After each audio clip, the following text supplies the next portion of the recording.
Hi hello ಎಲ್ಲರಿಗೂ ನಮಸ್ಕಾರ. Welcome back my channel. ನಮ್ಮ ಇವತ್ತಿನ ರೆಸಿಪಿ ಬಂದು ಚಿಲ್ಕವರೆಕಾಳು ಸಾಂಬಾರು. ನಮ್ಮ ಕಡೆ ಎಲ್ಲ ಚಿಲ್ಕವರೆಕಾಳು ಸಾರು ಅಂತಲೇ ಕರೆಯೋದು, ಈ ಕಡೆ ಎಲ್ಲ ಇದ್ಕಿದ ಬೇಳೆ ಸಾಂಬಾರು ಅಂತಾರೆ. ಬನ್ನಿ ಮಾಡೋ ವಿಧಾನ ನೋಡೋಣ. ಮೊದಲನೇದಾಗಿ ಅವರೆಕಾಳನ್ನ ಚಿಲುಕಿಸಿ ತೊಳೆದು ವಾಶ್ ಮಾಡಿ ಸೈಡಿಗೆ ಇಟ್ಕೊಂಡಿದ್ದೀನಿ. ಅದಾದ ನಂತರ ಆಲೂಗಡ್ಡೆಯನ್ನು ಸಹ ಕಟ್ ಮಾಡಿ ಸೈಡಿಗೆ ಇಟ್ಕೊಂಡಿದ್ದೀನಿ. ಫಸ್ಟು ರುಚಿಗೆ ತಕ್ಕಷ್ಟು ಉಪ್ಪು, ಅದಾದ ನಂತರ ಆಯಿಲ್ ನಿಮಗೆ ಎಷ್ಟು ಬೇಕೋ ಅಷ್ಟು ಹಾಕ್ಕೊಳ್ಳಿ. ಇಲ್ಲಿ ಒಂದು ಪೇಸ್ಟ್ನ ನಾವು ರೆಡಿ ಮಾಡಬೇಕು. ಅದೇನೆಂದರೆ ಒಂದು ದಪ್ಪ ನೀರುಳ್ಳಿ, ಒಂದು ಸ್ವಲ್ಪ ಅರಿಶಿನ ಪುಡಿ, ಚಕ್ಕೆ, ಲವಂಗ, ಸ್ವಲ್ಪ ಮೆಣಸು, ಅದಾದಮೇಲೆ ಬೆಳ್ಳುಳ್ಳಿ, ಶುಂಠಿ, ಒಂದು ಸ್ವಲ್ಪ ಕೊತ್ತಂಬರಿ, ಅದನ್ನು ಚೆನ್ನಾಗಿ ಪೇಸ್ಟ್ ಮಾಡಿ ಸೈಡಿಗೆ ಇಟ್ಕೊಳ್ಳೋಣ. ಅದಾದ ನಂತರ ಇನ್ನೊಂದು ಪೇಸ್ಟ್ ಮಾಡಬೇಕು. ಅದೇನೆಂದರೆ ತೆಂಗಿನಕಾಯಿ, 2 ಸ್ಪೂನ್ ಧನಿಯಾ ಪುಡಿ, 1 ಸ್ಪೂನ್ ಖಾರದ ಪುಡಿ, 1 ಮೀಡಿಯಮ್ ಸೈಜ್ ಟೊಮೆಟೊ, ಅದನ್ನು ರುಬ್ಬಿ ಫೈನ್ ಪೇಸ್ಟ್ ಮಾಡಿ ಸೈಡಿಗೆ ಇಟ್ಕೊಂಡಿದ್ದೀನಿ ನಾನು. ನೋಡಿ, ಅದೇ ಈ ಪೇಸ್ಟ್. ಬನ್ನಿ ಒಗ್ಗರಣೆ ಸ್ಟಾರ್ಟ್ ಮಾಡ್ಕೊಳ್ಳೋಣ.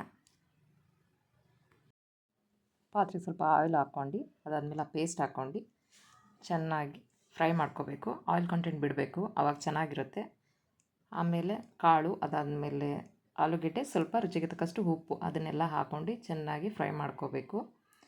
ಇಲ್ಲಿ ನಾನು ಆಯಿಲ್ ಕಂಟೆಂಟ್ ಬಿಡೋವರೆಗೂ ಫ್ರೈ ಮಾಡ್ಕೊಂಡಿದ್ದೀನಿ. ಅದಾದಮೇಲೆ ಈ ಖಾರದ ಪುಡಿ ಇದನ್ನೆಲ್ಲ ಹಾಕ್ಕೊಂಡಿದ್ನಲ್ಲ, ಅದನ್ನು ಸಹ ಹಾಕ್ಕೊಂಡೆ. ನಿಮಗೆ ನೀರು ಎಷ್ಟು ಬೇಕೋ ಅಷ್ಟು ನೋಡಿ ಹಾಕ್ಕೊಳ್ಳಿ. ನಾನು ಸ್ವಲ್ಪ ಗಟ್ಟಿ ಇರಲಿ ಅಂತ ಅಂದ್ಬಿಟ್ಟು ಅದನ್ನು ಸ್ವಲ್ಪ ಗಟ್ಟಿನೇ ಮಾಡಿದ್ದೀನಿ. ಬದನೆಕಾಯಿ ಫೈನಲಿ ಬಂತು, ಯಾಕಂದರೆ ಇರಲಿಲ್ಲ. ನಮ್ಮವ್ರು ಇನ್ನೇನು ಡ್ಯೂಟಿಯಿಂದ ಬರೋ ಟೈಮ್ ಇತ್ತು, ಆ ಟೈಮ್ಗೆ ಹೇಳಿದೆ. ಸಾಂಬಾರು ಆಗೋಷ್ಟರಲ್ಲಿ ಇನ್ ಟೈಮಿಗೆ ತಂದುಕೊಟ್ಟಿದ್ದಾರೆ. ಕುಕ್ಕರ್ ಲಿಡ್ನ ಕ್ಲೋಸ್ ಮಾಡ್ಕೊಂಡು 3 ವಿಷಲ್ ಹೊಡಿಸ್ಕೊಂಡೆ. ಯೂಶ್ವಲಿ ಎಲ್ಲರೂ 1 ಅಥವಾ 2 ಹೊಡಿಸ್ಕೊತಾರೆ, ಬಟ್ ನನಗೆ ಸ್ವಲ್ಪ ಸ್ಮ್ಯಾಶ್ ಆದರೆ ಚೆನ್ನಾಗಿರುತ್ತೆ ಅನ್ನಿಸ್ತಾ, ಹಾಗಾಗಿ ನಾನು 3 ವಿಷಲ್ ಕೂಗಿಸ್ಕೊಂಡೆ. ರೆಡಿ ಆಯಿತು ನಮ್ಮ ಸಾಂಬಾರು. ನೋಡೋಣ ಯಾವ ಥರ ಬಂದಿದೆ ಅಂತ ಅಂದ್ಬಿಟ್ಟು.